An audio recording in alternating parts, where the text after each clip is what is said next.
Good afternoon. Nice to see some familiar faces as well as some new faces here. I'm Bonnie Biocchi. I'm the President and CEO of the MetroWest Chamber of Commerce. Unfortunately, I have to run to a meeting, but I wanted to take a minute just to say thank you for coming. We are excited about this new opportunity that Nelon is providing, so thanks to Joe and Jim for not only thinking of it, but actually acting on it and putting this together. I think you're going to get a lot of great information. And we appreciate the efforts that you two have really gone to get this underway. Excited about the program for you. I think you're going to get a lot of great information. I'd like to introduce you to Deb Seeley. She's the Director of Membership for the Chamber. They'll probably deal with her on a much more frequent basis than me because what the heck, I'm always in a meeting somewhere. She's always in a meeting. Anyway, thank you. Enjoy your day. Thanks for being here. Thank you. Hi everybody, as Bonnie said, I'm Deb Seeley. I'm the Director of Membership Development here at the Chamber, and I want to welcome you all here today. And just to echo what Bonnie said, we're excited that Nelon Davis is addressing such a timely topic today and also has decided to take advantage of the space that we can offer to our members if you want to hold such an event. So if you or your company are looking for a place to hold a program with a smaller group of people, we'd be happy to see you, see myself or Patty Danos, who is our Director of Marketing and Events. We do have available all of the guidelines that talk about the use of the space, and that's a free of charge membership benefit to our members, so that would be great.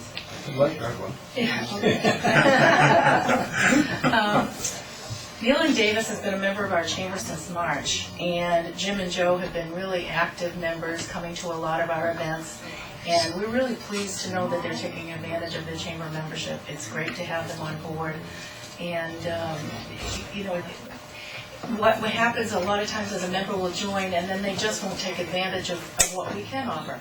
And the networking opportunities at our business after hours, next week there's an Exec Connect, there's a business after hours at the MetroWest Medical Center.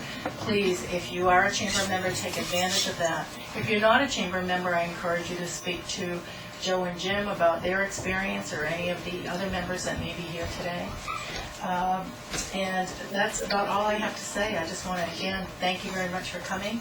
And now let me introduce Jim Nelon and Joe Davis, who will start your program. Thank you. Thank you. I want to keep it very informal today, formal group. Neil, can you just briefly describe the others have kind of talked about who they are and what they do, and can you join in a bit about who you are and what you're doing? Well, okay. I'm with the Mass Conference of the United Church of Christ in Massachusetts, and so when I retired in 1998, I had been working on staff at the conference center along with making a professional living as well, doing some of the kind of stuff that Jim and guys are going to be talking about. What we have is we have a partnership with the Massachusetts Department of Conservation and Recreation. And what we've been doing is planting trees in municipalities to restore the tree cover because of the benefits to humans that live in the area. This sounds like a church, doesn't it? But the fact of the matter is we just finished our 33rd project. We basically use a lot of geographic information system data, a lot of the communications techniques that they're talking about, because we're so spread across the state that we basically need a way to communicate on a very effective basis almost continuously. And as a matter of fact, we have 4 new projects coming up very shortly, and they're scattered all over the state, all the way from Springfield, all the way down to Fall River and in between, basically. And I guess we're hopeful that some of the information we're going to talk about today ties into your need to have remote mobile tasks, projects going across the state. Well, that's why I'm here. I actually look forward to that, because we have a fairly effective system now, but you can always optimize it in a much better way. Okay. Good. Yeah. All right. We're going to keep it very informal. Any questions anybody wants to ask at any time, please ask away.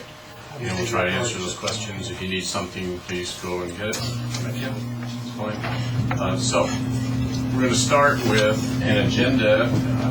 Preface that with a slight story. At 6:08 this morning, I was awakened by an explosion outside of our house.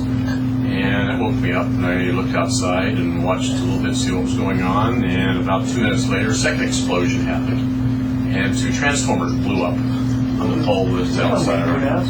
Sorry? You live on Linwood Ave? I live in Sherburne on Greenwood Street. Oh, that's funny. The same thing happened at 6 o'clock this morning in my neighborhood. Really? Right in front of my house, there were 2 transformers.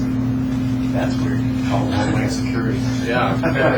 Well, the story here is that it didn't affect anything I do. I mean, I have flashlights, of course, to get around, but it didn't affect. I'm talking technology now. I'm talking about running a business. I'm talking about your business, our business. We run our business in the cloud. We run our business not on servers that we own. We run on servers that are someplace else. And if we had been on servers this morning, anything could have happened with those servers. Surges, fire is not an issue at this point. But physical protection is always an issue. Security is always an issue.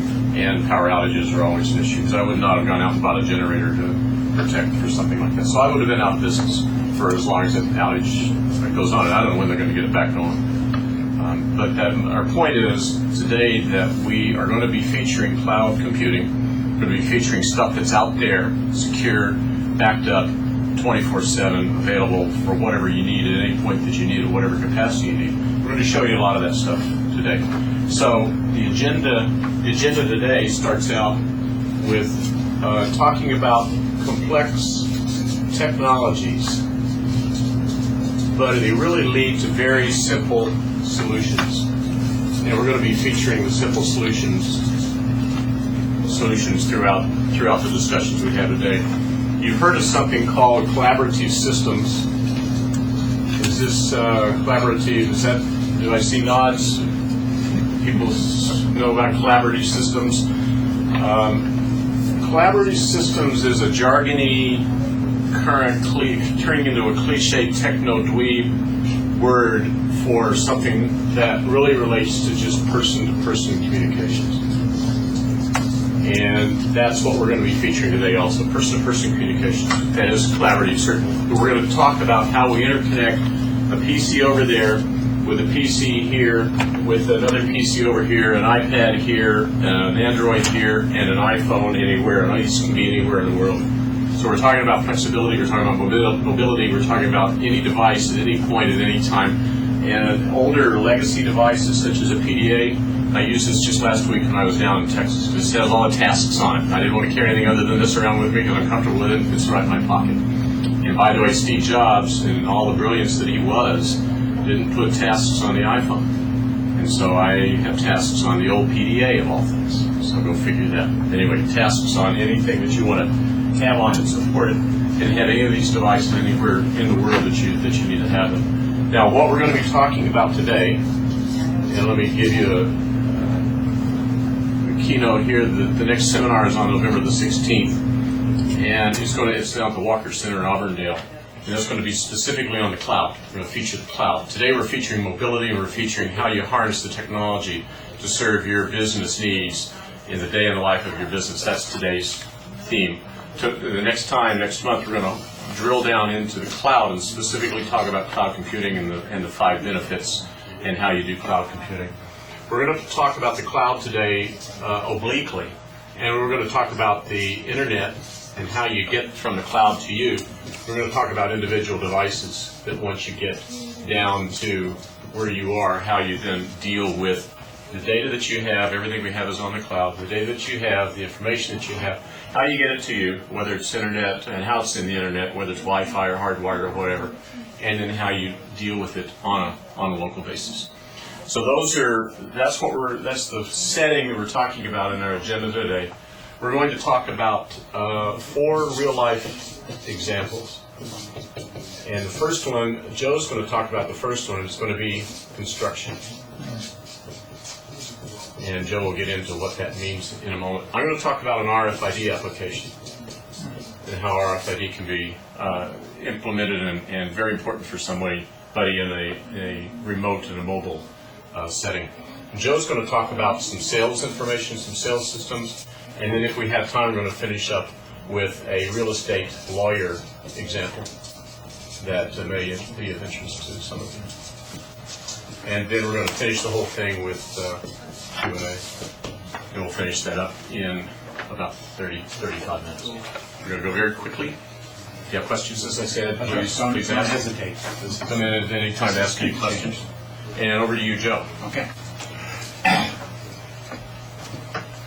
Today, with construction being very complex and involving a lot of people, it's a lot of pressure on a contractor who has a bunch of subs, a bunch of projects to keep everyone in tune. And we're going to start with a typical construction plan.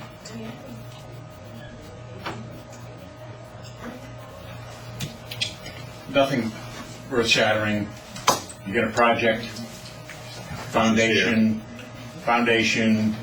rough framing, electrical, excavation, out of order, and go from there. So, what happens is something like Irene blows in and forget the plan. Or a transformer blows up. Or a transformer blows up at his house. Ruins your day. And so now the contractor's sitting there, and he knows his jobs have all been bumped. And he's thinking about, how many people do I have to communicate with? How many people do I have to get feedback from in terms of living with the new dates? It's going to be a hassle. And today it's mostly done over the phone. So what we're going to do is we just pick one, and we're going to change a date. And this is what the contractor, the main contractor, would be doing at his office. And so we'll call up and edit one of the tasks. And we'll change the start date, add a week to it, and the due date. It's immaterial. What we're going to illustrate is what happened next. So we make the changes. Now he is sitting in his office, Ace Construction Company, and he's got a whole bunch of people. Now in this case, there's only one person who's responsible for the task. That's me, because it's tied to my phone. But this could very easily be 10, 15 people who have been assigned to the task when it was created. So they're all hooked. And what we put up there was, the task is sort of the kernel. That's the basic element, if you will, the atom. And it links to everything. And so we have a change configuration feature, and what will happen is, when this changes... Did you hit save? Yes. And what will happen is a message gets sent to the phone, and then Joe can read that message on the phone and respond to it for him.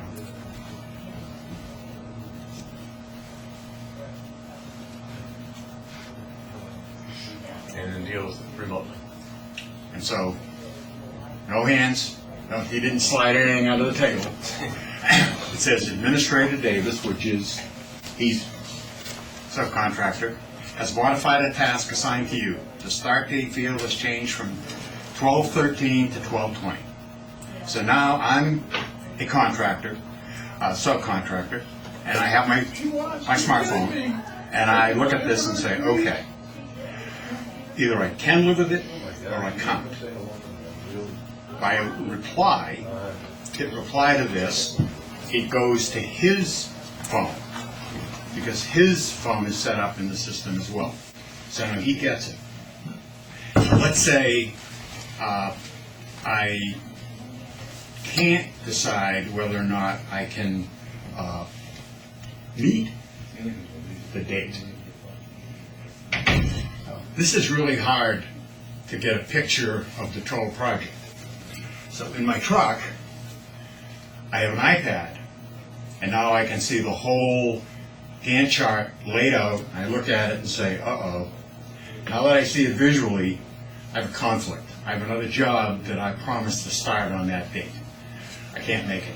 So part of the reply process communicates back, and they negotiate, not over the phone, and miss messages, and I didn't get it, and I didn't understand. There's a good dialogue that's happening. And as you can see, this is in real time. I mean, this isn't, you know, it can happen that the subcontractor doesn't have a smartphone, doesn't have an iPad, but at home, if he's in business, he's going to have a laptop. So now you're losing the timeliness factor, but nonetheless, at the end of the day, so no more than 8-10 hours have transpired, he's in the loop, does the exact same thing, gets a message, replies to it.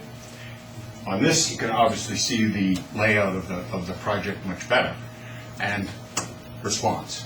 So the whole gist of this is all current available technology, and this is all software that exists. We're not building anything.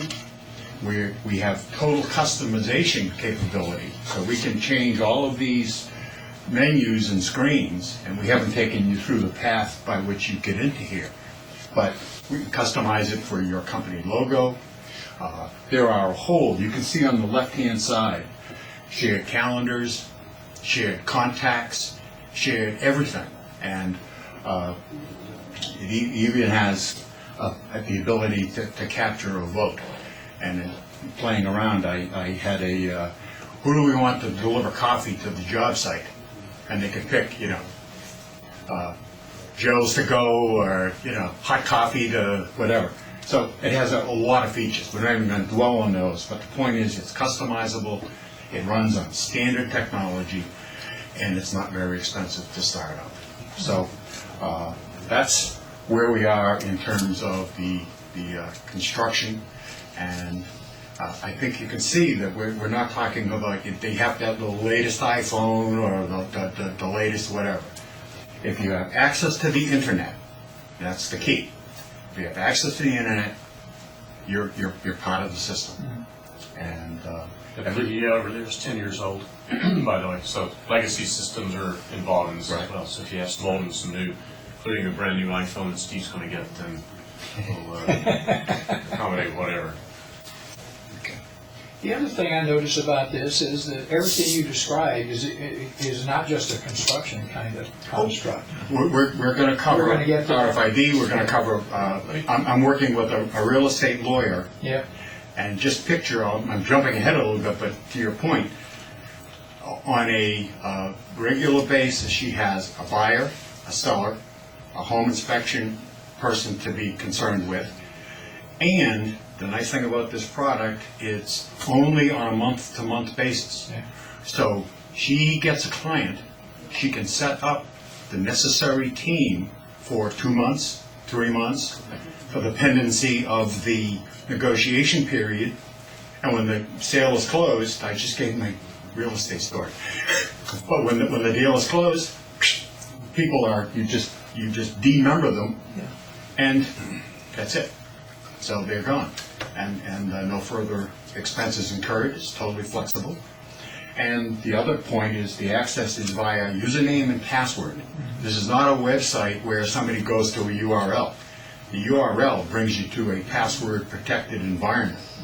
So the people that you assign, and they can change their password.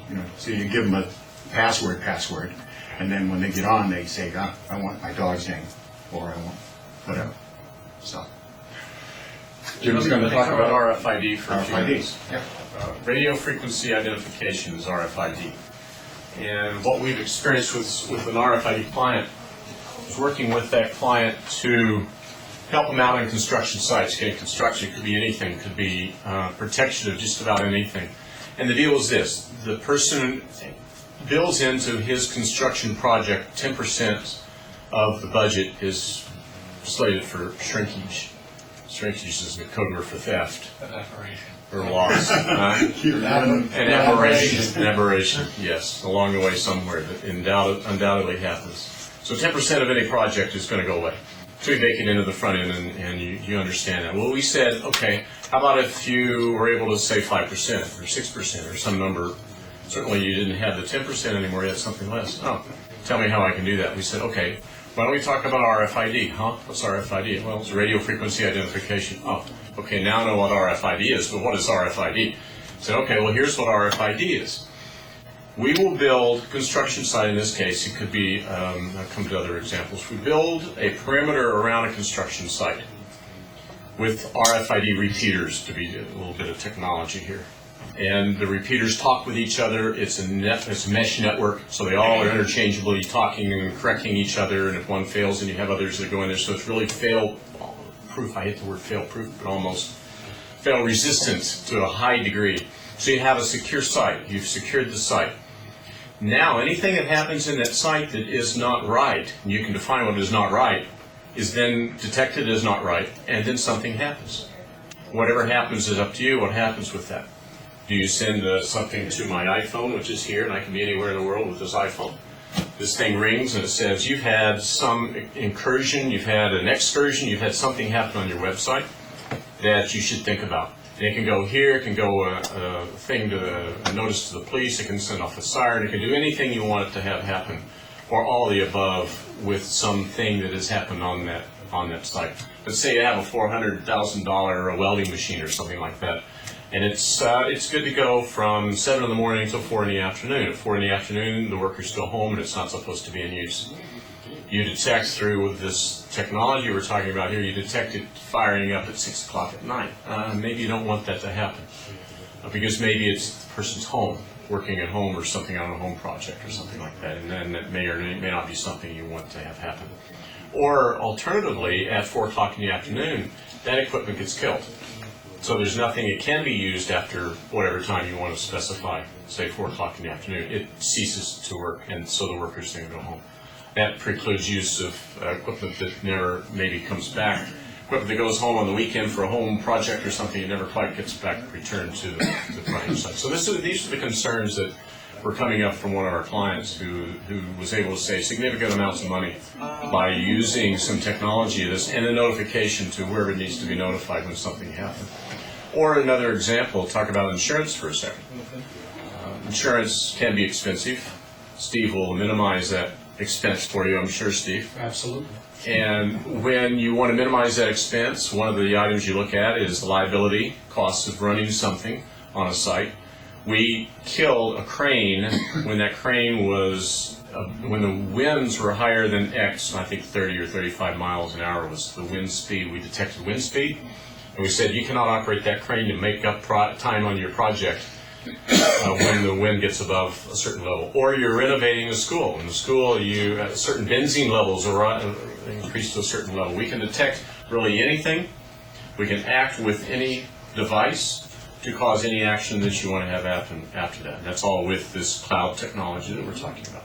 So that's a brief RFID example of how RFID as a radio frequency identification chip and networks can help you out to detect things and respond to things with RFID.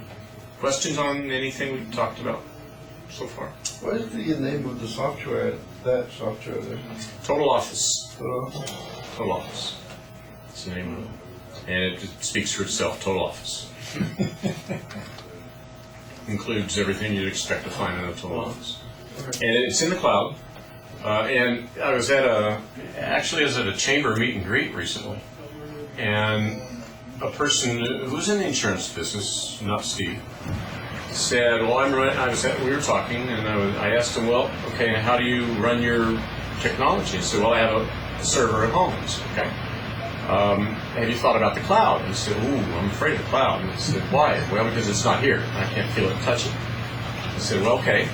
Now, because you can feel and touch your server in the home, I raised some fear, uncertainty, and doubt. What if there's a fire? What if there's a burglary? What if there are other things in your home? Well, I have a security system that will take care of a burglary. Okay. What about a fire? Well, they'll notify about the fire, but the fireman will come and douse water and you're out of the server. I just wanted to challenge his idea of having something on his property that he could feel and touch, and he felt comfortable with that. And I started to find out that he was less comfortable once he understood the risks of having this stuff in his possession as opposed to having it professionally run someplace else by the pros and if you have a pro doing it, then you have unlimited capacity because they'll add capacity as needed. If I run out of capacity on my server, I have to add memory, I have to add other things. Software is always up to date in the cloud where I have to add and apply service packs and everything else to upgrade from the next Vista to a Windows 7 to a Windows 8 to a whatever on my own stuff. I have to manage all that myself. Backups were an issue. I asked him, how often do you back up your stuff? And I said, well, I use Carbonite. Carbonite does back up for me. I said, okay. How often do you do that? Well, I think it comes in every week. And I said, well, you might want to think about doing that differently than every week, because you might want to have something more often than that. But he had to think about that. And that was his responsibility to do the backup. And I said, okay, now if you had the fire or whatever, and you drop the server carrying it from here to there, something happens to the server, you get a power surge. Did I mention a transformer blew up outside my home at 6:08 this morning? That thing lit the sky up. I don't know yet if, I'm sure a refrigerator is okay. That'll suffer through anything. But I don't know about electronics, the DVRs and the computers and the other things we have in the house. I do not know what happened with the surge. And I have surge protectors on that. I've done all the due diligence to make sure that everything is protected inside the house and all that stuff. I still don't know if it's going to be safe or not, because that thing really blew a big blow this morning. So I asked him about, well, okay, so what about surges and other things that can happen to your equipment in the house? He wasn't sure about that. And the backups and the recoveries, if he had to do a recovery or something, he wasn't sure about that. And then he said, well, I got to worry about security of it being over there. And I said, okay, how do you have your information protected today? Are you on the internet? See, I'm on the internet. Okay, so how do you have it protected today? Well, I run Norton. Well, I run Norton too, but I've had incursions past Norton, past the firewall and other things that don't make me real comfortable with the firewall and the security that I have installed at my home. And the idea here is that the professionally run services with cloud and so forth have the industrial strength protection for things. So we are comparing cloud with home kinds of servers or office-based servers, and we're finding almost universally that the cloud turns out to one-up every issue that happens to have for ownership compared to using something remotely. We run our own business on the cloud, and thank God this morning that we are on the cloud, because we were able to come here and we're just running business as usual today because we are on the cloud using the internet to get here. In this case, Wi-Fi today in here. We could be hardwired into the wall, but we decided to go Wi-Fi here instead of that. So those are a couple thoughts on RFID, on cloud, on Joe's covered some construction ideas. Any questions so far about anything we've talked about? Okay, you want to cover off sales. Also, to your point, my next door neighbor is an engineer at Perini, and we had a lightning strike, and it blew every single appliance, computers, everything. Just cost him thousands of dollars. I didn't get into his insurance coverage, but it certainly knocked him out of commission. And he lost a lot of information, a lot of the engineering files that are critical to his business. So that happens. I have had a lot of experience with salespeople, and to me, this approach is so important. We've been dwelling on tasks as sort of the linchpin, but in a sales environment, it's much more related to documents and taking orders and being aware of inventory levels and getting approval for pricing on the spot. And a buyer, we were in the health and beauty aids category, and buyers have latitude, they have a budget, and if you present them a deal, they can approve it pretty much on the spot. It doesn't have to go to a committee. But you have to have the ability when the buyer says, I'll take this deal, but I want you to guarantee that I'm going to have the inventory here because I'm going to run an ad, Middlesex News, and I'm going to start it on this date. I want to make sure I got the inventory. With this capability, you have the latest inventory information at your fingertips. Now, granted, there are lots of systems that do that, but they also need the latest catalog pages, if you will. And if anyone has dealt with staying current with, and my favorite example is you go to an auto parts store and their catalog runs from one end of a desk to the other. Updating that is massive. You have a series of documents that you store in the cloud. You have someone who administers the maintenance of those catalog pages. They change them one at a time. There is absolutely no printing cost. There's no distribution cost. They're there. And you have it indexed properly, and boom. So without any effort whatsoever, out it goes. So a salesperson is effective in front of the buyer. He can make a decision on the spot, which we had one situation where the salesperson started to make a presentation and the buyer said, stop. So why? He said, I want the other buyers to come in and see what a professional sales guy does. And that story rippled throughout our organization. That, hey, Company X is, on top of things with technology. They're up to date. The other thing we found was when somebody did a really slick presentation, just like we have in another portal, all of our sales collateral, marketing collateral, they get a nice slick presentation on a product, they put it up on the cloud, send out an email, hey, here's an Excel presentation I did, a PowerPoint presentation I did, so now you're sharing and everybody's benefiting.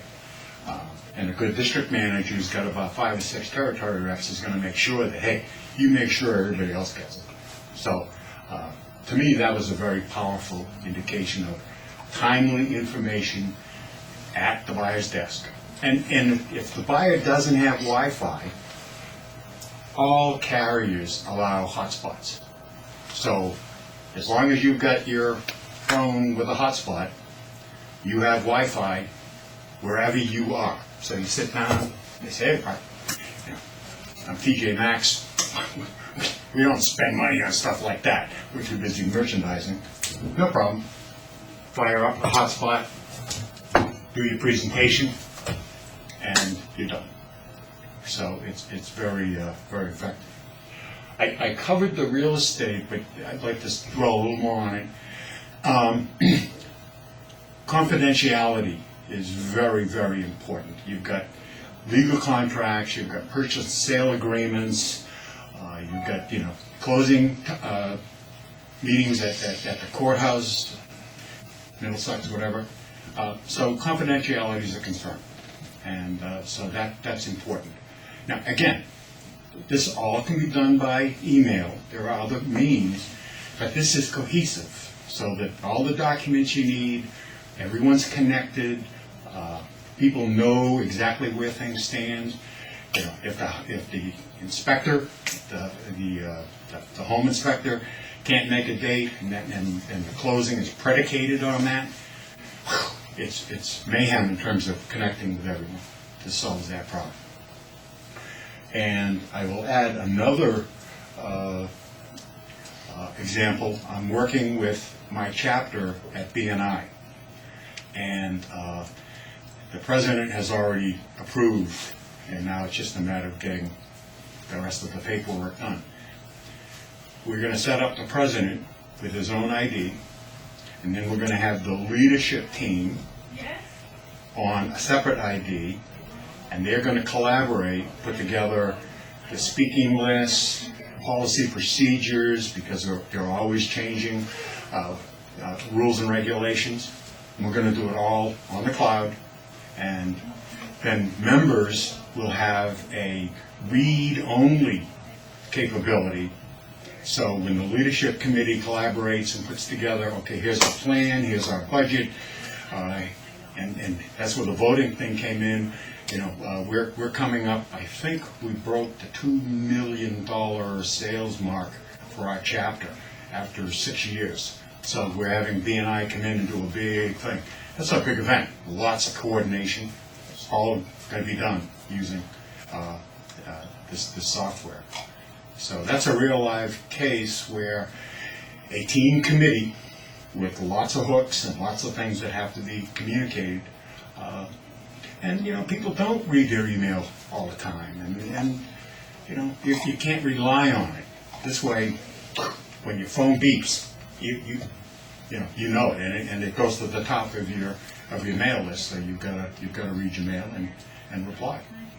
So those are my examples. Now, if anyone has any ideas relative to how might this work for me, and you want to share the opportunity. Let me give one more example, and then we can do that. It's okay. Sure. One more example. I was dealing with a bank, and we're dealing with the bank president, and he asked us, how can I understand more about my business? It's okay, we can help you understand more about your business by looking at time.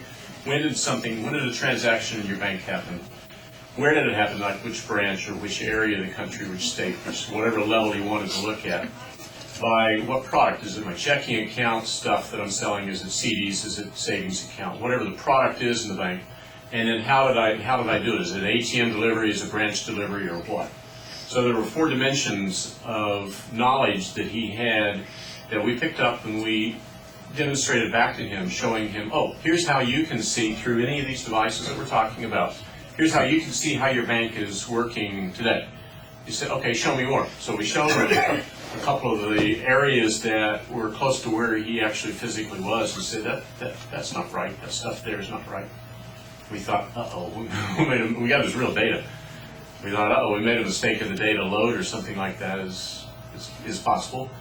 And so we looked at it some more. We drilled down into that. We looked at the top level branch number. We drilled down into it. We turned the data around and looked at it differently.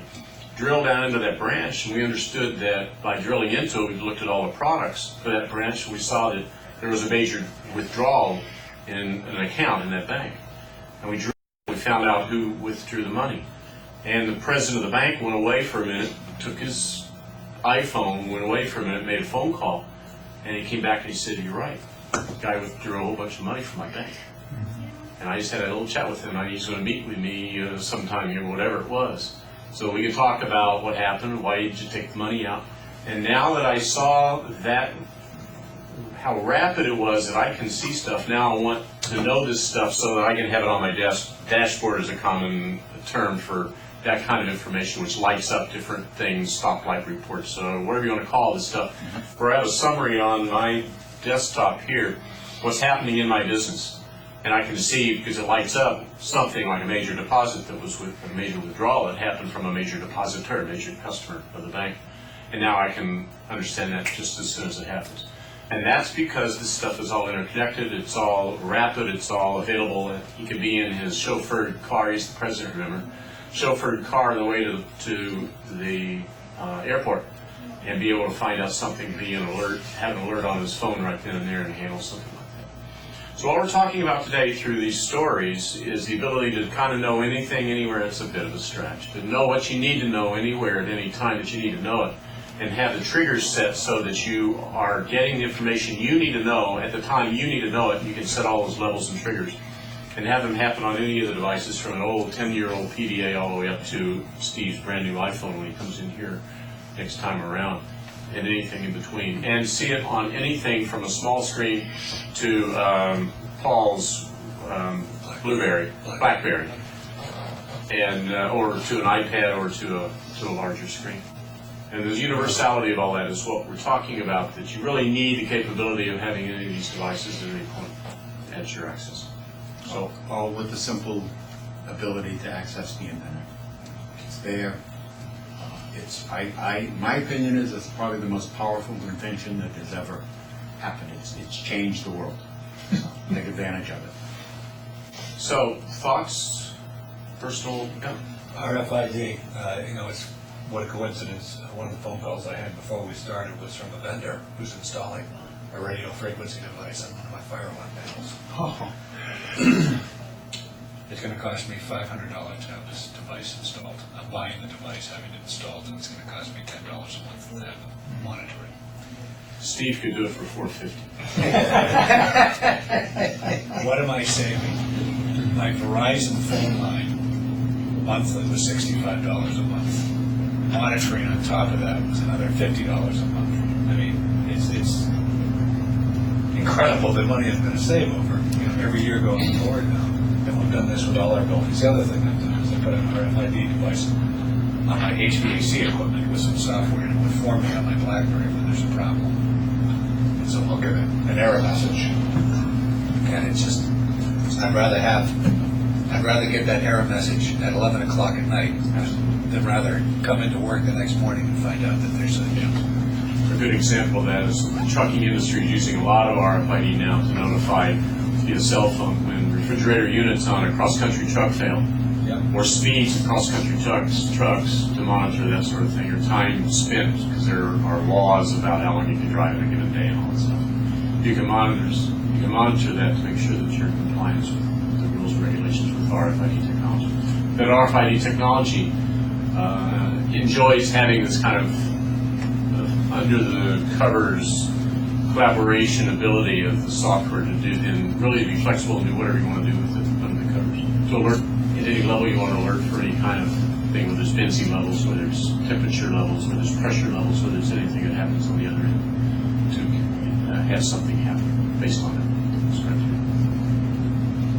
Another example on the cloud aspect, not this last BNI mixer with MetroWest, but the one before, I sat next to a fellow who's a CPA out on Route 9, and we were talking about the cloud.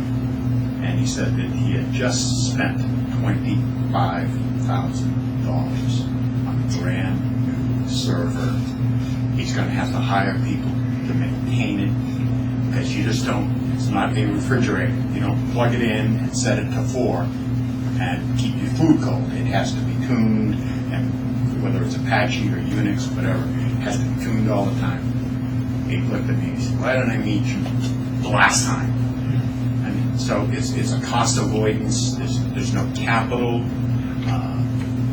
It's flexible in that peak periods, they just throw more resources at it. And that's how this whole thing started with Amazon. Amazon was getting killed in their winter Christmas buying period.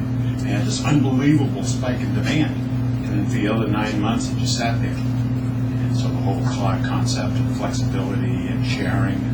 So you match up a company with an unbelievable Christmas business and someone who's, a ski resort that's doing all their big heavy stuff in the winter months. And so you have the equipment, but different people are using it. It's called load balance. So the cloud allows you to do that. To be the devil's advocate, what's the downside to cloud? I mean, is there any, you talk about solar flares interrupting our cell phone activity, is that going to affect the cloud? Could be simpler than that. Could be much simpler than that. So then solar flares. There are 3 components to the cloud. So you have 3 areas to assess risk in using the cloud. The cloud itself is one of the components. The delivery between the cloud and the you is the second component. The third component is you. So you have 3 things to think about. And we can spend, and I'll cover them. But our next seminar on November 16th is going to specifically hone in on those issues. But to be brief, the issues are these. The cloud itself, we talked already about the avoidance of risk. Avoidance of risk in the cloud because of load balancing. You can have as much or as little as you need at any given time. You have the security of that run by professional security folks who have industrial strength security stuff on it to make sure that it's protected much more than my Norton or McAfee or whatever. I got Norton. I used to have McAfee. Whatever you got at home, much more robust and industrial strength than that. You have the complete protection. I don't have a generator at home, so when that transformer blew up, I'm toast. If I had this stuff at home, where I now have this professionally managed in San Antonio for me when I need it, when I want it. So there are a lot of reasons to go with the cloud. The risks in the cloud are the idea of, well, let's see, it's over there, and so I don't know where it is. I can't feel it and I touch it. It's a perception of risk rather than, in my opinion, humble opinion, reality of risk. Risks are a higher reality. The real reality risks are much higher when I try to do it than when they try to do it. There's always a risk of anybody coming in and invading anything you've got anywhere. It's much less if you have it professionally done than if I just do it in my back office, my opinion.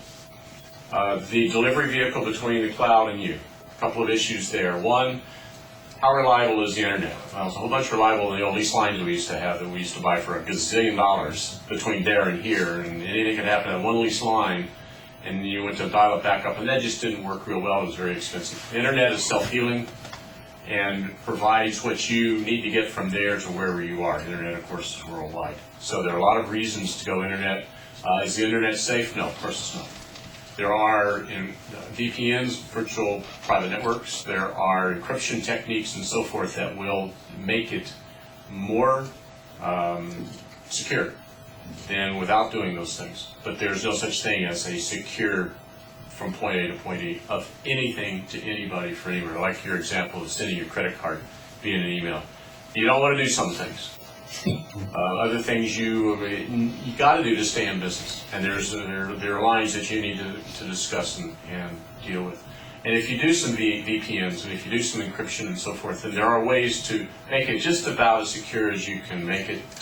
But then talk to the NSA about getting into networks. And I'm not trying to say that it's possible to get into any network, but I am.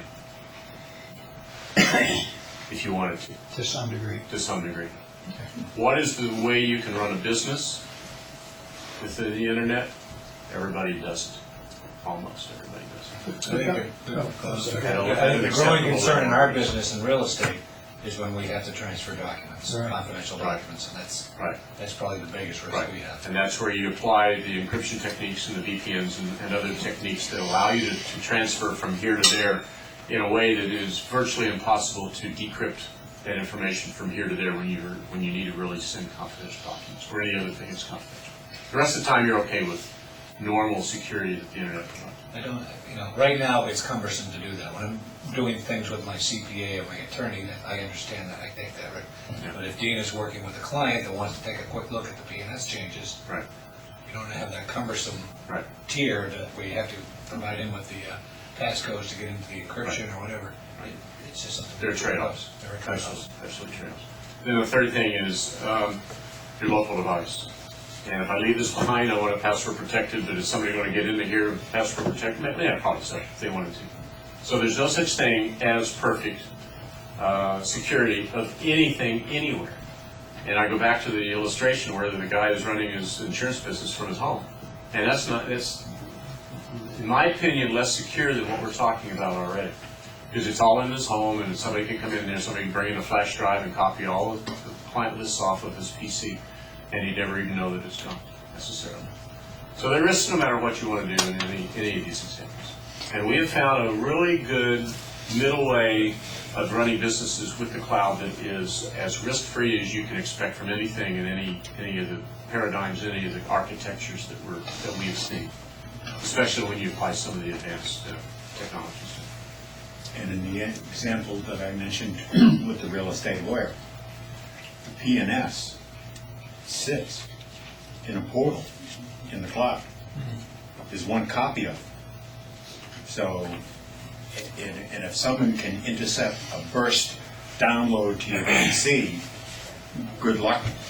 But that's what happens, is you invoke, you go to shared documents, and that shared document is in a group that only you and 2 or 3 other people have control over.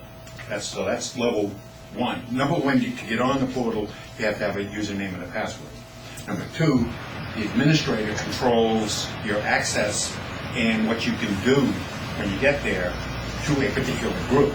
So you could be in a company of 100 people. You're in this subgroup X, and there's only 3 of you. And one of them is the lawyer, one of them is you, and one of them is your client. The P&S is sitting on the cloud. The lawyer wants to look at it. It bursts down to his PC. It's on a virtual drive. It's not on his PC. Edits it, and it forces you to change the V number, the version number, to put it back. So now you have version control as well. So it's P&S1, P&S-2, P&S-3. So when you look at, the latest one, it's the highest number. So you have version control. You have it backed up. And you have it secure because it's just sitting in one place. The problem with downloading in the scenario you're talking about, now that P&S, that confidential P&S, is sitting on the client's desk, it's sitting on the lawyer's desk, and it's sitting on your desktop. Now you have 3 copies of the P&S. The lawyer changes it. Now, unless you are keeping total control, now you personally have to worry about version control. The lawyer has to worry about version control, and your client has to worry about version control. This way, there's only one copy, and it's sitting in one place. And another whole thing that we're learning about is what's called deduplication.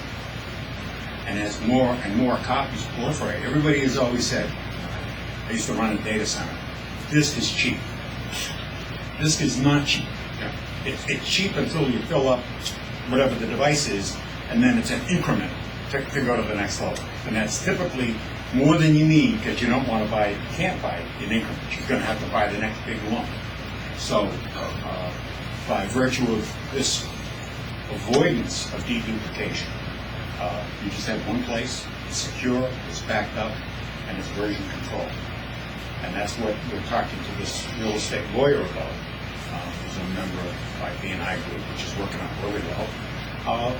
And then she's comfortable with that scenario. So, you may want to consider that if you're concerned about security.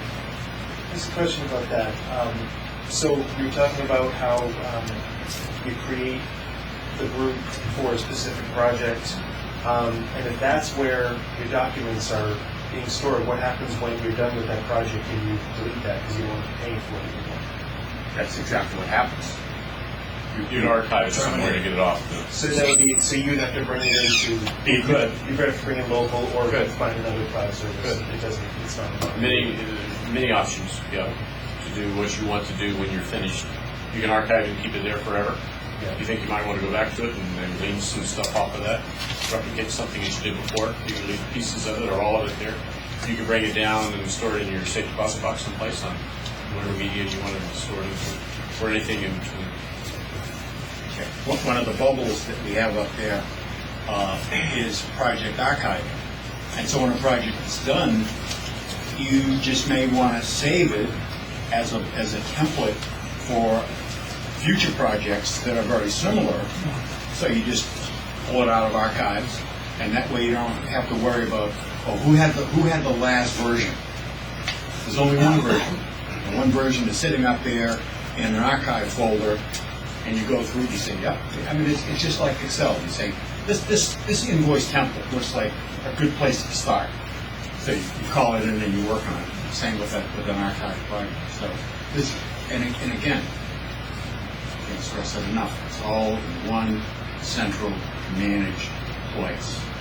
And that's the point we're trying to make up there. The task is sort of a kernel, but it impacts management, it impacts other projects, it impacts your client.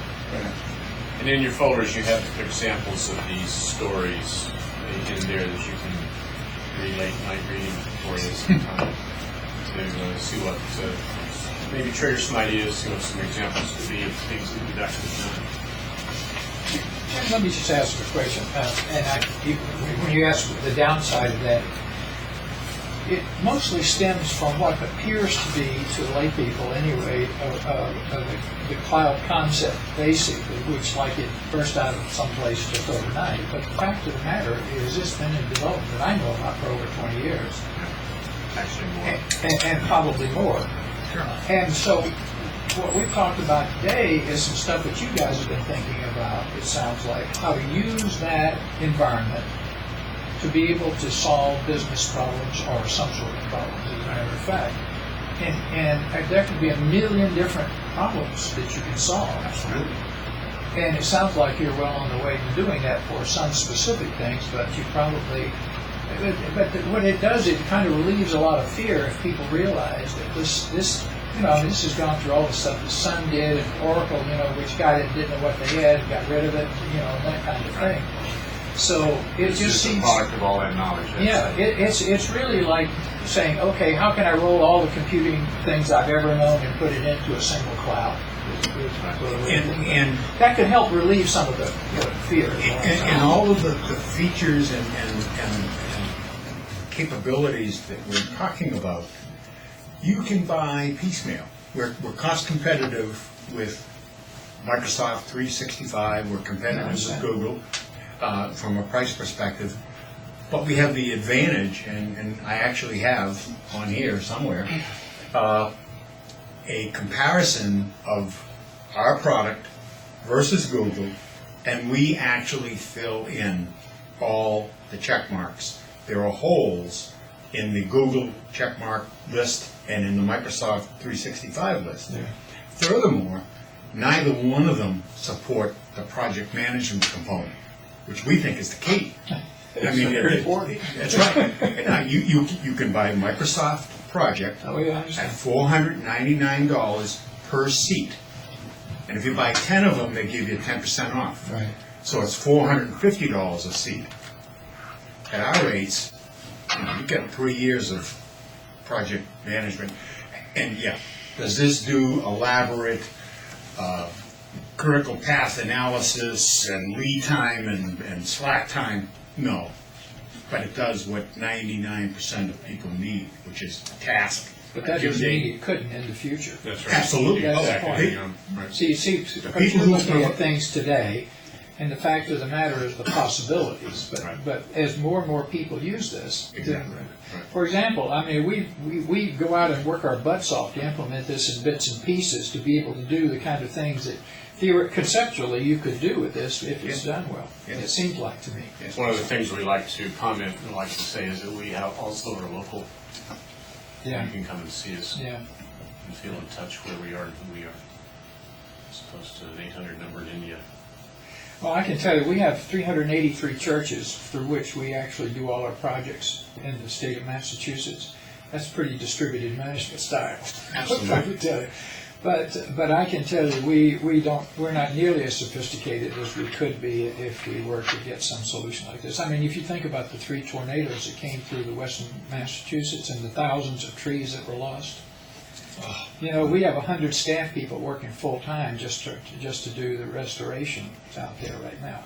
$4.5 million, basically, so, a year, to be able to do that kind of stuff. That's a lot of projects. So, yeah, exactly, and the point is that Coordination. the point is that it's made up of components that you particularize using this architecture, and the new components that never existed before a few years ago, and take advantage of that.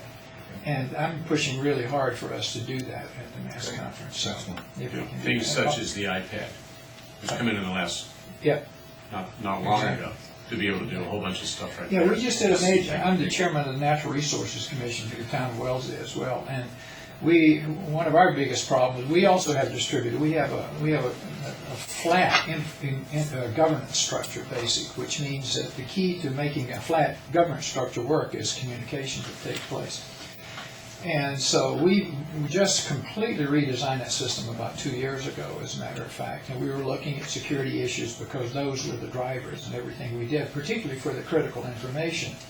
Because a lot of the stuff we're dealing with, which has to do with finances and personal information for all our taxpayers, and it goes on and on and on like that kind of thing. It kind of rolls all the business things you deal with, but you got the criticism of the public sticking over your head all the time, too. So, anyway, it's just a thought. He's got a task. What?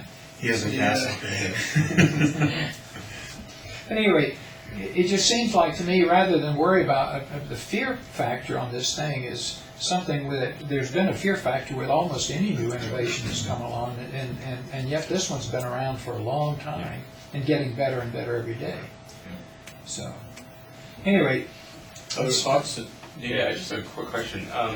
It seems like there's some limitations when you're using your phone's data, the bandwidth of it. Okay. Versus, a perfect example, last night, Apple comes out with their iCloud. I'm so excited to use it because it's like, I got 10 different Apple devices, I'm going to, and this is the answer for it. I don't have to sync it with my computer anymore. I got 5,000 songs, pictures, and everything like that. When you start reading the fine print, and you got to be hooked up to Wi-Fi to get it to work. So I'm just about to say, take all 5,000 songs off of this, store them on the cloud, and I should be able to access it whenever I want. Not on an airplane. Not on an airplane. Right. Not if I'm sitting in the car. Right. And I'm just wondering that I assume that's because there's limitations with that. I mean, why can't I do that over my data plan like I can with email, everything else? Why are tasks not on the iPhone as well? They are today. They are today. iOS They are. 5 has it. This is a 4. No, iOS 5. Yeah, that only runs on a. Nope, it does. I have it on my 4 right now. Okay, I'll upgrade to 5. But last Good. night, literally at Good. midnight last night. That's why I said that's 1 day out of date already. Yeah, that's it. That's today. Right. Good. I will go home and know this afternoon once I get power back. Yeah, there you go. But that seems like that's a big Achilles heel. I'm ready to do it. You can say- be, absolutely. Yeah. Yeah, but now, we have a place in Vermont. We don't have Wi-Fi in Vermont. No, but That's why I use my meter. But you don't have to have Wi-Fi to get this information, because I'm on 3G, and anytime I'm near a cell tower, I can receive the same stuff. I do not have to have Wi-Fi to do this. But I'm To talking do iCloud, specifically with yeah. iCloud. Yeah, I understand that. iCloud, yes. Yeah. I'm talking about what we do now. Exactly. No. And I mean, for everything else I do, Yeah. we have an enterprise server. Right. It's just required. I'm just wondering why Apple is that something, or is it a Why bandwidth didn't they have issue? tasks until yesterday? It's not. It's only to sync, by the way. You're gonna Yeah. still have it local on Right, your, it'll still your be on your device. device. So it's just when What you if I don't try want to it local? sync. What if I have an iPad that is 16 bits and I've reached the capacity, and I say this is perfect. I don't have to rely on the hard drive on this thing anymore. I can have it in the cloud. But now you're saying Now you have to have Wi-Fi if you have, that's an application-specific restriction. yeah, okay. For music and whatever, in Yeah. iCloud for Apple, it's a very specific application. I just thought that was kind of a major hindrance. I keep going back, it's the same restriction that tasks were until yesterday Right. on an iPhone, and I have no idea why. It's Yeah. been irritant from day one, Right. I didn't have it here. Same thing, I think you're gonna find some people who are not gonna like the idea that their Yeah. music is only Wi-Fi available. Right. To me, like one step beyond that, the biggest problem for me is, and for most of my clients, is that there's tons of places out there that still just don't get a 3G signal or a 4G signal, Yeah. like my house. I know I have internet in my house anyway, so it's okay. But there are plenty of Right. places, even driving down the Mass Pike towards Boston, Right. where you lose your signal. Right. And The nice thing about this is that if you lose the signal, you will get, when you acquire the signal, you will then get the stuff that you missed while you were in that gap, in that space. So you're not completely out, you're in a gap, and those happen.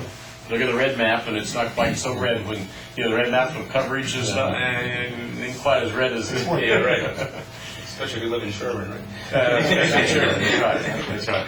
So there are issues, absolutely. Yeah, But the point of all this is that you are still Right. much more connected between, I lose between going from Sherman and South Natick. Once again to South Natick, I'm connected again, so I'm out of connection for 2 minutes. Right. That's a whole much better than having to go back home at the end of the day to find out all the stuff that happened throughout the No day. question. So yeah, there are times that you're not going to be connected. It's not 100%, nothing's 100%. No, of course not. But about 90, 100%, yeah, you're there. And that's the cloud. Other questions, thoughts? It's 1 o'clock. I promised that you would be able to be done by 1 o'clock. Any questions you might have, or any other things you want to take a look at, kick the tires or something, we'll be here as long as you want. So thanks for coming today. We have an invitation specifically for the cloud. Same price structure.